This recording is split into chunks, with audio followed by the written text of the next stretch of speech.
So recently I saw pimples on my friend's face. Then I said to him, why do you have pimples on your face? You do not have a right to have pimples on your face. I am the only one who has a right to have pimples on my face because what? Pimples runs through my blood. When I look at myself, I expect to have pimples. When I look at you, I expect to see freshness, like nothing short of gorgeousness, because he actually has a clear skin. Then he responded and said that he has been eating groundnut for a while now, and that's the reason he's having pimples on his face. Then I said to him, whatever you have chopped that has brought pimples upon your face, you have to unchop it, because I want to see freshness when I look at you. But let me be the only one that has pimples now, for goodness sake. Let me be the only one. I mean, I have made peace with it, okay? But I will not make peace with yours when I know you have a clear skin and you are just intentionally triggering breakout on my part. I started having pimples when I was 13 going on 14. I didn't like it, and I was looking for something I could use on my face to help clear my pimples. There were a couple of recommendations from people like Nixodem, Femudem, this one them, that one them. Then I decided to use Nixodem on my face. When I started using it, one of my teacher in secondary school noticed it and he asked me why I was using it.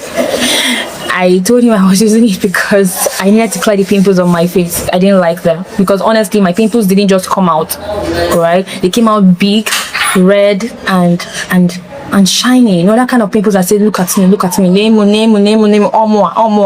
That kind of pimples, guys. I didn't like it. It made me feel awkward. And I think it was only my own pimples that was outstanding. Okay, there was this girl too. I think her name was Sylvia. Her own was just like rashes. It was all over her face. Yes, but mine, hey Jesus, if mine was like her own, maybe I could have managed. Mine was not just out on my face. It was not just all over my face. It was big, bold, red, hey God, and at different strategic points on my face. Guys, if it were you, would you have managed? So I had to use Nixodem. I told my teacher I had to use Nixodem. He told me to stop, that if I don't stop, that a time would come I won't be able to manage it, that it will get out of hand. Guys, I use Nixodem, but I think I abused it. Looking at my face now, I think I overused it, right? With the constant breakouts on my face, I think I overused it. I think it actually loosened my skin, and that's the reason I keep having constant breakouts on my face. But I try to manage it. Now, there are a couple of things I do to manage my pimples. I avoid some food and some hair products. I avoid eating bread. Yes, not because Doctor of the Future says we should avoid it. Each time I eat it, I break out. Well, I thought about avoiding it after reading Doctor of the Future's posts on the effect of bread on our skin, on our health generally. Then I decided to try it and see. My goodness, when I stopped, my skin became clearer. I was shocked myself. Then I decided to eat bread again and see if I will break out. Guys, I did break out, and my breakout was not the big and red type. It was small hard pimples on my face. I had to avoid eating bread completely. Number 2, I avoid eating groundnuts, whether cooked, fried, roasted, boiled, grinded, anything groundnut. I avoid it. I run away from it.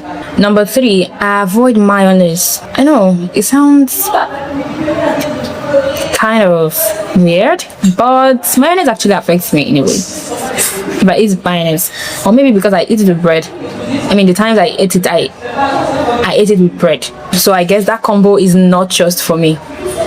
Number 4, I avoid eating oily food. I make sure I just eat the tomato part, sieving out the oil. If it's jollof rice and it contains so much oil, nah, you won't see me there. I would rather eat something that has more water content in it than oil content in it. Yeah, because see, this is my skin. I love it so much. Number 5, I avoid some hair products like coconut oil, shea butter. These two. Now, shea butter, because it is thick and it kind of makes my hair dirty. So whenever my hair is dirty, I have pimples on my face. I have noticed this one. Now, the coconut oil part, I don't know why, but I just react to it and I avoid it. I would rather use avocado oil than coconut oil. Each time I try coconut oil on my hair or even on my, what am I saying? I don't use oil on my face. Like, they never burn me well. They never burn me well. This one you see on my face, is a tip of an iceberg of what I would look like if I try to put oil on my face. So avocado oil doesn't have an adverse effect when I use it on my hair. I don't know why that is, but it just happened. But coconut oil does. I have a very unique skin, but God is helping me manage it. Somebody shout grace. Because really, I'm tired, but I mean, I can't be tired. This is my skin, and I use my face all the time for major things like being here on social media, creating content like this. So I have to take care of my face, and I know that it is more about what I eat and less of what I put on my face or on my skin. It's an inside job for me. There are people that when they use some skincare routine, yes, pimples disappears. But me, if I try it, oh God, I don't want to talk too much. I wouldn't even dare. For now, right? For now, because I'm too scared because of my past experiences, right? Maybe when I am confident about trying something new, I will and see if that will work. But you see, the food part, it is a major factor. I don't even joke with that aspect. All these things I have mentioned that I avoid, I literally avoid them. If you know my sister, you can ask her. I avoid bread, I avoid granite, I avoid oily food. Even egusi soup, my favorite, I avoid it. Egusi soup is one of the first soup I learned how to cook, but today I avoid eating egusi because I didn't even know that this react on my face. I just thought it was granite, so I stopped eating granite until I began to learn about other things. So yes, I stopped eating egusi soup, jollof rice, white rice and stew that has so much oil in it, mayonnaise too, and then a couple of hair products. And I try to wash my hair as often as I can, because once my hair is dirty, it causes pimples on my face. This also means that I avoid using thick hair product because this makes my hair become easily dirty. So if you are having pimples and you do not even know what is causing it, and you have been using all kinds of skin products, check your diet. If all the skincare does not work for you, look into the kind of food you eat. Trust me, you will find something that you will need to avoid, and that will in turn reduce the pimples you see on your face and other skin related issues. Now, to all the people who have a beautiful skin, a clear, beautiful skin, congratulations though. You don't know what God has done for you.